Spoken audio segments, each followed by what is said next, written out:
امام حسین اور ایک بے اولاد ہندو عورت کا واقعہ تقریباً 100 برس پہلے کی بات ہے۔ جونپور شہر میں سناروں کا ایک ہندو خاندان آباد تھا۔ خاندان کا مکھیا سندر لال نامی ایک بڑا تجربہ کار اور عقل مند شخص تھا۔ بے شمار دولت اور جائیداد اس کے پاس تھی۔ بازار کے بیچ چوراہے پر سونے چاندی کی اس کی ایک بڑی دکان بھی تھی۔ ویاپار اتنی اونچائیوں پر تھا کہ رات دن دھن برستا تھا، لیکن ساری دولت اور خوشحالی کے باوجود سندر لال کی دنیا اندھیری تھی، کیونکہ اس کے یہاں کوئی اولاد نہیں تھی، جس کی وجہ سے وہ اکثر اداس اور غمگین رہا کرتا تھا۔ اس کی بیوی ایک دولت مند گھرانے کی حسین و جمیل عورت تھی۔ سندر لال جب بہت پریشان نظر آتا تو دل موہ لینے والی آواز سے اسے تسلی دیتی اور کہتی، فالتو میں آپ اپنا خون جلاتے ہیں۔ اولاد قدرت کا ایک انمول تحفہ ہے، وہ کسی بندے کے اختیار میں نہیں ہے۔ جس دن مالک کی کرپا ہو جائے گی، آپ کے نام کا چراغ جل اٹھے گا۔ وقت کا انتظار کیجیے، سنسار کا پالن ہار اپنی چوکھٹ سے محروم نہیں کرے گا۔ ایک نہ ایک دن ہاری آرزوؤں کی کلی کھل کر رہے گی۔ حسین اور دلکش بیوی کی باتوں سے شبنم کی ٹھنڈی بوند ٹپکتی اور تھوڑی دیر کے لیے سندر لال کی آگ بجھ جاتی۔ پھر کچھ عرصہ کے بعد دھواں اٹھنے لگتا اور پھر سلگنے کی کیفیت چہرے سے ظاہر ہونے لگتی۔ بیوی کا حال بھی اپنے شوہر سے کچھ زیادہ الگ تھلگ نہیں تھا۔ اس کی ممتا کا سوکھا ہوا چشمہ، اس کی آغوش کی ویران محفل اور اس کی راتوں کی اداس تنہائی اندر ہی اندر اسے تڑپاتی رہتی تھی۔ چونکہ عادتاً وہ بہت زیادہ شانت مزاج اور صبر کرنے والی عورت تھی، اس لیے اس کے دل کی بے قراریوں کا اظہار نہیں ہو پاتا تھا۔ ویسے بھی عورت کی فطرت بہت زیادہ غم بھلانے اور شکر ادا کرنے والی ہوتی ہے۔ ویسے وہ بھی اپنی بدنصیبی پر سلگتی رہتی تھی، لیکن آنکھوں کے چلمن سے دھواں نہیں اٹھتا تھا۔ محرم کا پرسوز موسم تھا۔ بھیگی ہوئی پلکوں کے سائے میں ہر طرف شہیدان کربلا کی یاد منائی جا رہی تھی۔ ہر طرف امام حسین کی شہادت سے غم کا ماحول تھا۔ ایسا معلوم ہو رہا تھا جیسے کربلا کا واقعہ کل ہی ہوا ہے۔ سندر لال سنار کی دیوار سے بالکل لگی ہوئی دیوار ایک خوش عقیدہ مسلمان کی تھی۔ اس کا نام سید شریف تھا۔ وہ اعتدال پسند لوگوں میں سے تھا جو شہیدوں کی روحانی توانائی پر محسوس قوتوں کی طرح یقین رکھتا تھا، لیکن عقیدت اور محبت کے اظہار کے لیے شریعت کے مقرر کیے ہوئے حد سے قدم باہر نہیں نکالتے تھے۔ وہ ہر سال محرم کی 10ویں تاریخ کو بے حد اہتمام کے ساتھ ذکر شہادت کی محفل منعقد کیا کرتا تھا، جس میں شہر کے شار نامچین اور عاشقان اہل بیت انتہائی جذبے عقیدت کے ساتھ شریک ہوتے تھے۔ مجلس کے ختم ہونے پر شہدائے کربلا کی روحوں کو شربت وغیرہ کا ایصال ثواب کیا جاتا تھا، جسے تبرک کے طور پر مجلس میں موجود تمام لوگوں کو تقسیم کیا جاتا تھا۔ یہ اس کے ہر سال کا معمول تھا، لیکن آج جس واقعے کی سارے شہر میں دھوم مچی ہوئی تھی، وہ محرم کی عام روایتوں سے بالکل مختلف واقعہ تھا۔ آج صبح ہی سید شریف کے دروازے پر شہر کے بے شمار فقیروں اور مسکینوں کی ایک بھیڑ لگی ہوئی تھی اور ان پر بے تحاشا پیسے لٹائے جا رہے تھے۔ دریافت کرنے پر پتہ چلا کہ سید شریف نے آج اپنے 3 مہینے کے دودھ پیتے بچے کو پیسوں کے برابر وزن کیا ہے۔ وہی پیسے تقسیم کیے جا رہے ہیں۔ پڑوسی ہونے کی وجہ سے سنار کی بیوی اکثر سید شریف کے گھر آتی جاتی رہتی تھی۔ آج اس کے دروازے پر سارا دن انسانوں کا ہجوم دیکھ کر تفتیش کی غرض سے شام کو اس کے گھر آئی اور سید شریف کی بیوی سے پتہ کیا، کیوں بہن، آج تمہارے گھر پر کیا تھا؟ دن بھر فقیروں کا تاتا بندھا رہا، ابھی شام کو بھیڑ کم ہوئی تو خیریت جاننے آئی ہوں۔ شریف کی بیوی نے جواب دیا، یہ بھی کوئی پوچھنے کی بات ہے؟ آج محرم کی 10ویں تاریخ ہے۔ ساری دنیا کے مسلمان آج کے دن نواز رسول کی روح پاک کو خراج عقیدت پیش کرتے ہیں۔ سنار کی بیوی نے بات کاٹتے ہوئے کہا، وہ تو میں بھی جانتی ہوں بہن کہ آج تمہارا دن ہے۔ آج سارے مسلمان کربلا کے پاک شہیدوں کی یاد مناتے ہیں، لیکن دراصل معلوم یہ کرنا چاہتی تھی کہ آج تمہارے اپنے ننھے بچے کو پیسوں میں وزن کر کے خیرات تقسیم کیا ہے۔ کیا محرم کی مذہبی رسومات میں یہ بھی شامل ہے؟ سید شریف کی بیوی نے غلط فہمی دور کرنے کے انداز میں کہا، محرم کی رسومات میں یہ چیز شامل نہیں۔ ویسے خبر صحیح ملی ہے تمہیں، لیکن اس کی کہانی بڑی دردناک ہے، وہ تمہاری سمجھ میں نہیں آئے گی۔ سنار کی بیوی اس جواب پر چونک گئی۔ اس نے دبی زبان سے جھجکتے ہوئے کہا، صحیح ہے کہ میں ہندو دھرم کی ماننے والی ہوں، لیکن کسی واقعے کے سمجھنے کا تعلق دھرم سے نہیں ہے۔ حقیقت کی کہانی کوئی بھی سمجھ سکتا ہے۔ یہ بات کر کے تم نے اور بھی شوق پیدا کر دیا ہے۔ اب تو یہ کہانی میں سن کر ہی اٹھوں گی۔ اس کے کہانی سننے کے جنون کو دیکھ کر شریف کی بیوی مجبور ہو گئی اور سنبھل کر بیٹھتے ہوئے اپنی کہانی کی شروعات کی۔ اپنے دھرم کے مطابق ہم لوگ شہیدوں کو زندہ سمجھتے ہیں۔ آج انہی شہیدوں کے سب سے بڑے سردار کی شہادت کا دن تھا۔ وہ ہمارے پاک پیغمبر کے لاڈلے ناتی ہیں۔ کہتے ہیں کہ ان کی دلاری بیٹی حضرت بی بی فاطمہ نور کے برستے ہوئے بادل میں صبح اور شام اپنے لاڈلے لال کو نہلاتی تھیں۔ یہ بات بھی اوپر سے ہمیں پہنچی ہے کہ رحمتوں کی جس نہر سے ان رات دلاروں نے دودھ پیا ہے اس کا سوتا دریائے قدس سے جا ملتا ہے۔ ہماری کتابوں میں لکھا ہے کہ ہمارے سرکار کے ناتی کو شہادت کے بعد بہت بڑا درجہ ملا ہے۔ اب وہ کربلا کے راج سنگھاسن سے دونوں جگ پر حکومت کرتے ہیں۔ خدا کی بات پر انہوں نے اپنا سر کٹایا، اس لیے ان کی بات کبھی رد نہیں ہوتی۔ ہمارے سماج میں ایسے بہت سے زندہ واقعہ موجود ہیں جن کے چاہنے والے دکھیاروں نے جب اپنے دل کے درد کے ساتھ انہیں پکارا تو غیبی راستے سے پلک جھپکتے آئے۔ انہیں خدا نے دیکھنے اور سننے کی اتھاہ قوت عطا فرمائی ہے۔ دور کیوں جاؤ، ایک تازہ مثال ہماری موجود ہے۔ تمہیں معلوم ہے کہ ہمارے پاس اللہ کا دیا سب کچھ ہے۔ دھن دولت، نوکر چاکر، زمین اور آشائش عزت کی کوئی کمی نہیں ہے، لیکن گھر میں جب تک کوئی چراغ جلانے والا نہیں ہو سارا دھن بیکار ہے۔ ہم دونوں میاں بیوی ہمیشہ اپنی تقدیر کا ماتم کرتے رہے ہیں۔ علاقے میں ایسا کوئی پیر فقیر اور وید حکیم نہیں بچا جس کے پاس ہم اپنی فریاد لے کر نہیں گئے ہوں، لیکن کہیں ہماری مراد پوری نہیں ہوئی۔ جب ہم ہر طرف سے مایوس ہو گئے تو پچھلے سال اسی محرم کے موقع پر جب ہم سب روزے سے تھے، شام کو افطار کے وقت عجیب واقعہ پیش آیا۔ اچانک بیٹھے بیٹھے میری آنکھوں سے بے تحاشا آنسو رواں ہو گئے۔ رہ کر یہ خیال نشتر کی طرح دل میں چبھنے لگا کہ کاش آج ہماری گود میں بچے ہوتے تو وہ بھی افطار پر ہمارے ساتھ بیٹھتے۔ لاکھ کوشش کی کہ اس خیال کو دل سے نکالنا چاہتی تھی، لیکن جنگل کی آگ کی طرح دم کے دم میں یہ آگ سارے جسم کے اندر پھیل گئی۔ بال بال سے چنگاری پھوٹنے لگی۔ سالوں سال سے ضبط و شکر کا اتھاہ ساگر آج امڑ پڑا تھا۔ اسی پریشانی کے عالم میں بے ساختہ مجھ سے ایک چیخ نکل گئی، یا حسین، مایوسیوں کے مزدھار سے اب تمہیں ایک ڈوبتی ہوئی کشتی کو باہر نکالو۔ ایک ایک کر کے امیدوں کے سارے دیپ بجھ گئے۔ فاطمہ رضی اللہ تعالیٰ کے رات دلارے مانگنے والوں کو تمہاری چوکھٹ سے کیا نہیں ملا ہے؟ اپنے قدموں کی دھول کی ایک چٹکی میرے آنچل میں ڈال دو، زندگی بھر کا ارمان پورا ہو جائے گا۔ شہنشاہ کونین کے شہزادے تمہیں کربلا کے لالا زار میں منہ لپیٹ کر سوئے ہوئے 1000 برس سے اوپر گزر گئے، لیکن آج بھی تمہارے نام کا ڈنکا گلی گلی میں بج رہا ہے۔ عالم ہستی کے راجکمار، اپنی دولت اقبال کا ایک چراغ میرے گھر میں بھی جلا دو۔ تمہارے گھر میں چراغوں کی کمی نہیں ہے۔ سرکار، بڑی مشکل سے گھر والوں نے میرے جذباتوں سے کے دکھتے ہوئے انگاروں پر پانی کا چھینٹا دیا، یہاں تک کہ کافی دیر بعد رفتہ رفتہ میری حالت سکون پذیر ہوئی۔ روزے کی حالت میں تھی تو تھی، دل کی اس ہنگامہ خیز کیفیت نے سارے جسم کو نڈھال کر دیا تھا۔ بنا کچھ کھائے پیے چارپائی پر لیٹ گئی۔ چند لمحوں کے بعد گہری نیند آ گئی۔ رات کے پچھلے پہر ایک نہایت سہانا خواب دیکھا۔ اتنا یاد ہے کہ تنے تنہا میں ایک میدان میں کھڑی ہوں۔ رات کا وقت ہے، اندھیرا اتنا گہرا ہے کہ ہاتھ کو ہاتھ نظر نہیں آتا۔ اسی درمیان میں اچانک آسمان سے ایک ستارہ ٹوٹا اور میری گود میں آ کر گر پڑا۔ ایک روشنی چمکی اور فضاؤں میں بکھر گئی۔ کہیں پاس ہی سے یہ آواز کان میں آئی، جا، مایوسیوں کے مزدھار سے تیری کشتی نکال دی گئی۔ صدا لگانے والوں کو محروم واپس کرنا ہمارے گھر کی ریت نہیں ہے۔ تاریکیوں کی عمر ختم ہو گئی، اب جلد ہی تیرے گھر میں چراغ روشن ہوگا۔ اس کے بعد میری آنکھ کھل گئی۔ نشاط اور سرور کی لذتوں سے اچانک میری روح جاگ اٹھی۔ امیدوں کی مرجھائی ہوئی کلیوں کو زندگی کا نیا فروغ مل گیا۔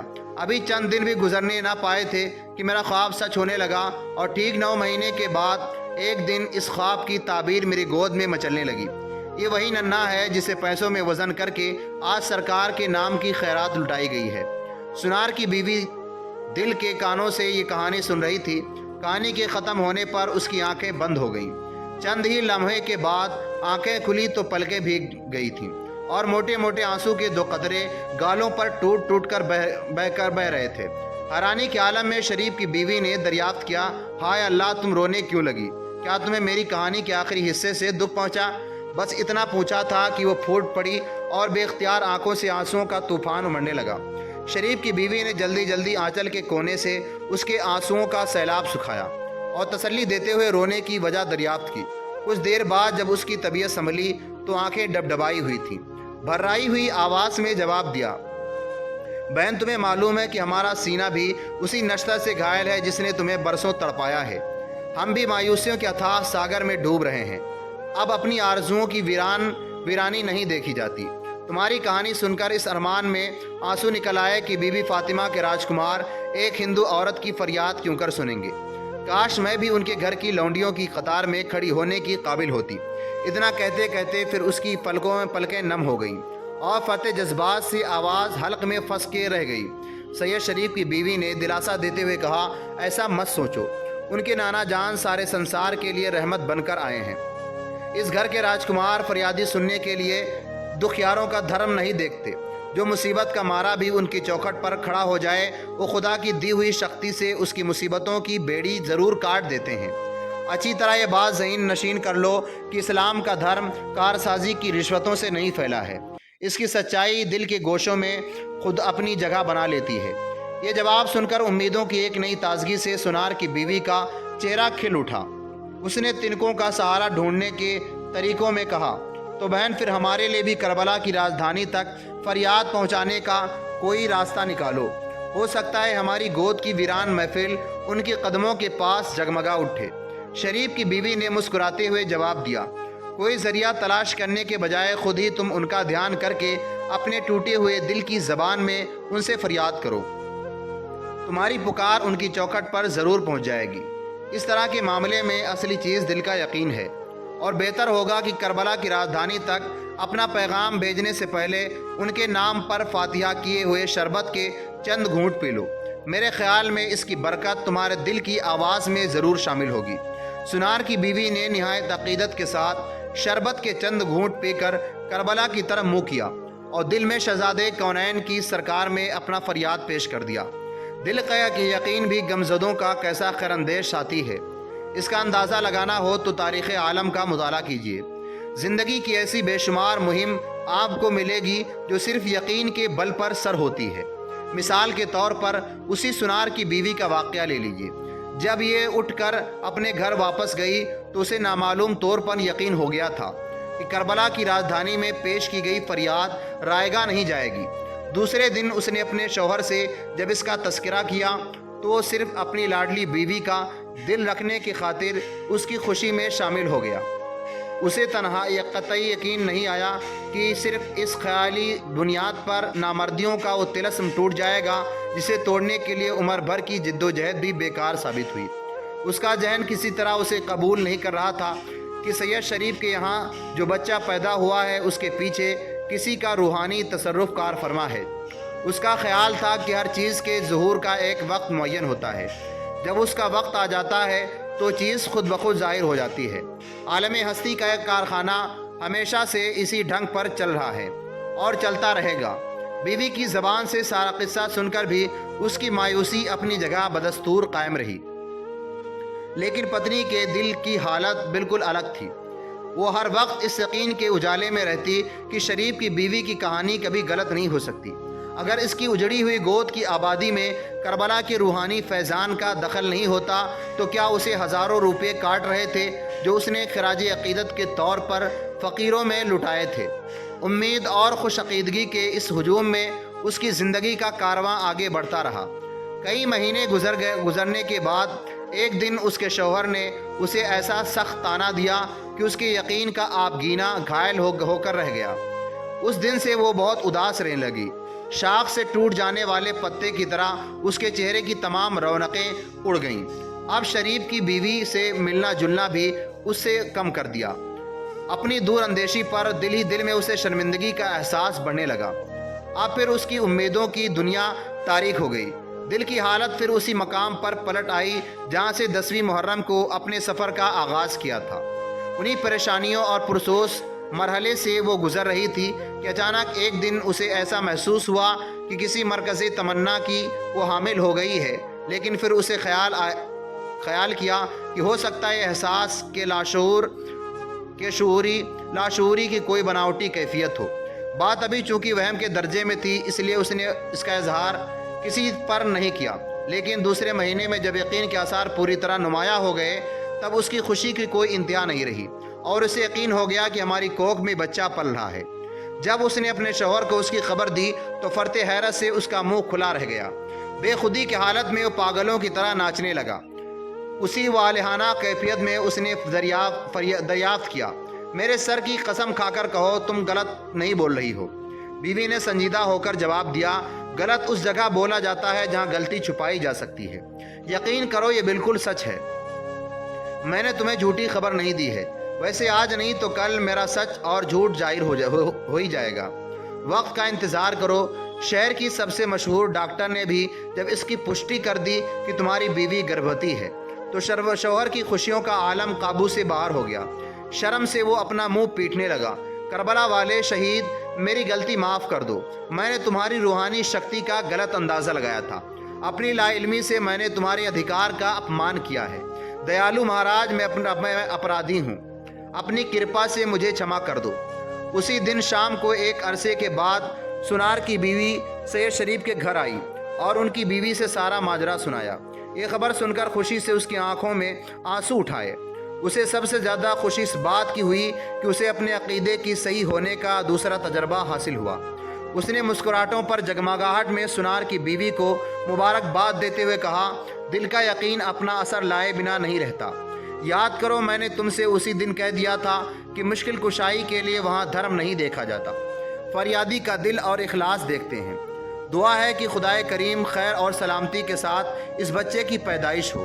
سنار کی بیوی نے جواب دیا، بیوی اپنے دل کی بات کہتی ہوں، یقین کرو میری قسمت کا ستارہ گہن میں آ گیا تھا۔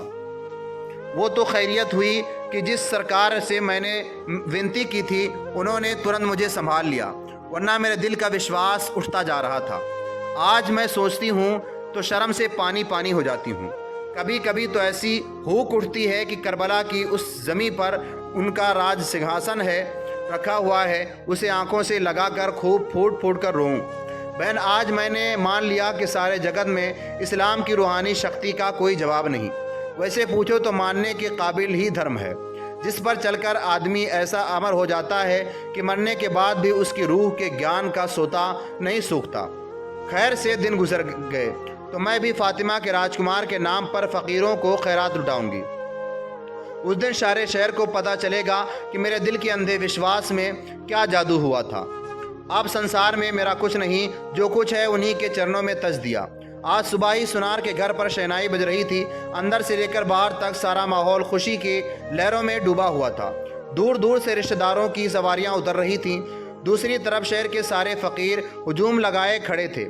آج اس کے یہاں بچی پیدا ہوئی تھی، دل کی انجمن میں ارمانوں کا پہلا چراغ جلا تھا۔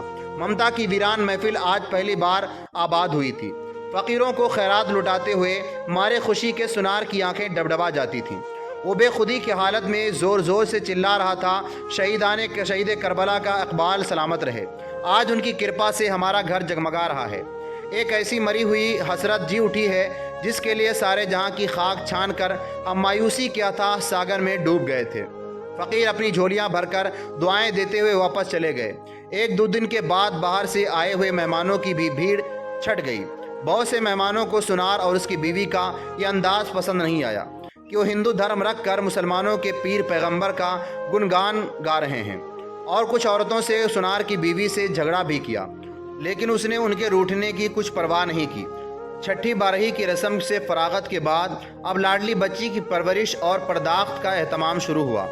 آج ناز اور نعمت کے سارے سامان فراہم کر دیے گئے۔ بچی کیا تھی، حسن و زیبائی کی سانچے میں ڈھلی ہوئی ایک مورتی تھی جو دیکھتا حیران اور ششدر رہ جاتا۔ سارے شہر میں بجلی کی طرح یہ خبر مشہور ہو گئی کہ سنار کے گھر میں آسمان سے پری اتر آئی ہے۔ ماں باپ پیار سے اسے لالا کہتے تھے، آگے چل کر یہی نام سب کی زبانوں پر چڑھ گیا۔